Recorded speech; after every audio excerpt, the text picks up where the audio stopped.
सबसे पहले माँ सरस्वती को प्रणाम करता हूँ। आप सबकी उपस्थिति को प्रणाम करता हूँ। ये जो भी संचालक थे कि इन्होंने इतनी भीड़ को शांत करके रखा हुआ है साहब, और एक मैं अकेला हूँ जो अकेली पत्नी को शांत नहीं करता।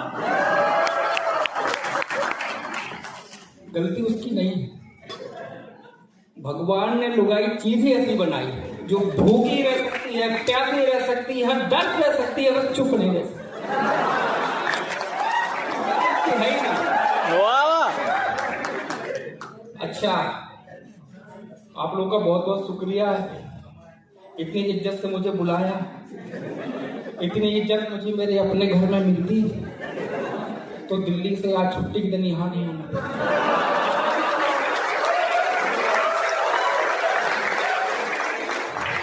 मैं यहाँ आया इसलिए हूँ साहब, और कभी इसलिए बना क्योंकि घर में नहीं बोल पाता।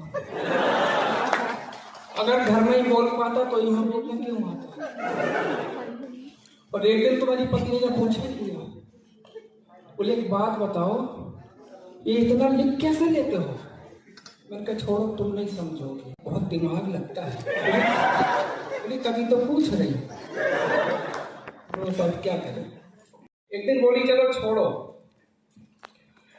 आप इतना लिखते हो, जगह जगह जाते हो, सुनाते हो, हास्य लिखते हो, श्रृंगार लिखते हो, राजनीति पे लिखते हो, कभी एक दो लाइन मुझे भी सुनाओ, हमारी भी तारीफ करो। अब मैं ठहरा, कभी आदमी में कहा हार मानू। मैंने कहा सुनो कि संगमरमर से तरासा खुदा ने तेरे बदन को, संगमरमर से तरासा खुदा ने तेरे बदन को, और बचा हुआ पत्थर तेरी अकल पे रख दिया।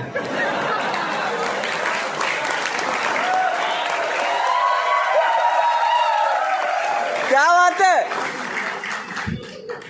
भाई साहब, उस दिन क्या था, वो दिन है और आज का दिन है, इशारों में बात हो रही है। तो मैंने हाथ जोड़े, मैंने कहा हे देवी, नस नस में बसी हो तुम, बस बस में नहीं हो। मैंने कहा पहली और आखिरी गलती समझ के माफ करो। एक गलती और हुई थी साहब, उनका जन्मदिन था तो हमसे बोली कि गहने देना। हम कहा ठीक है। अब हम भूल गए, तो शाम को घर आए, बोले हम आपसे नाराज हैं, बात नहीं करेंगे। मैंने कहा क्यों।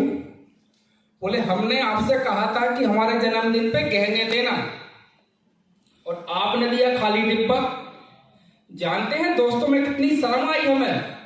तो हमने कहा शर्म ही तो औरत का गहना है पगली। ऐसे हो जाते हैं भाई साहब, और ये जब से कमी बने हैं तो बहुत सारे मसले खड़े हो रहे हैं। एक हमारा दोस्त, जिगरी दोस्त, वो भी मुंह फुलाए बैठा है। हालांकि हमने उसको सकारात्मक वे में बोला था। वो बोला कि भाई अपनी दोस्ती एक शायराना अंदाज में बयां करो, एक मिसाल कायम करो। तो मैंने तो अच्छा बोला था कि भाई जब तेरे को दुख तकलीफ होगी तो हॉस्पिटल चलने के। बोला ठीक है, पर मैंने क्या बोला, मैंने तो खाली उसको एक दोस्ती की मिसाल दी थी। बोले एक दोस्ती की मिसाल दे दो। मैंने कहा ठीक है। तो मैंने इतना ही कहा था कि खुदा करे अपनी दोस्ती इतनी गहरी हो, खुदा करे अपनी दोस्ती इतनी गहरी हो, और बाप तुम बनो, मेहनत मेरी हो। वो भी मुंह फुलाए बैठा है, क्या करूंगा, हो जाता है। बहुत अच्छा सुन रहा है। एक ही अभी मिलंजय खड़ा था, कहाँ गया मिलंजय था। हाँ, इसने मराठी में बोला, पर मैं समझ गया इसने क्या बोला। इसने बोला कि इंजीनियर बहुत बुद्धिमान होते हैं। मैं वहां से सुन रहा था, मैंने कहा अच्छा, अब इसकी बुद्धि का परिचय देता हूँ। हाँ, ये जब इंजीनियरिंग कर रहा था साहब तो अपने छत पे खड़ा, अब पड़ोस के अंकल भी छत पे टहल रहे थे। इससे पूछा हाँ बेटा इंजीनियरिंग कर रहे हो। बोले जी अंकल। तो बेटा आगे क्या सोचा है। बोले बस अंकल टंकी भरते ही मोटर बंद करने की सोच रहा है। वो क्या पूछ रहे हैं, ये क्या सोच रहे हैं।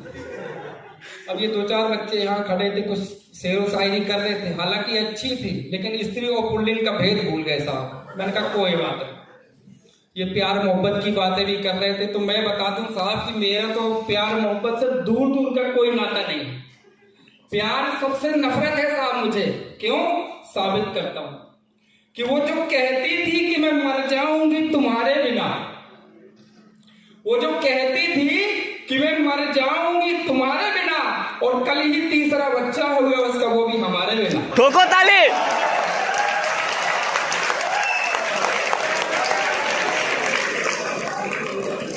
वो जो कहती थी कि मैं मर जाऊंगी तुम्हारे बिना, कल ही तीसरा बच्चा हो गया, वो भी हमारे बिना। इसलिए कहता हूं ये इश्क नहीं आसान, बस इतना समझ लीजिए। ये इश्क नहीं आसान, बस इतना समझ लीजिए, और गंडा समझ आएगा चाहे जितना समझ लीजिए। ओ क्या बात है। चलिए बहुत हो गया, हो अब आपको लेके चलता हूं कविता की तरफ। एक चंचल पति की चपलता, और पति शादी की बात क्या ही सोचता है, क्या देखता है, तो उसके ख्वाबों की दुनिया में लेके चलता हूं साहब। उम्मीद है आप लोग ध्यान से सुनेंगे, क्योंकि कहते हैं कि कविता कान से नहीं ध्यान से सुनने का विषय है। ध्यान से सुनेंगे तो समझ में आएगी।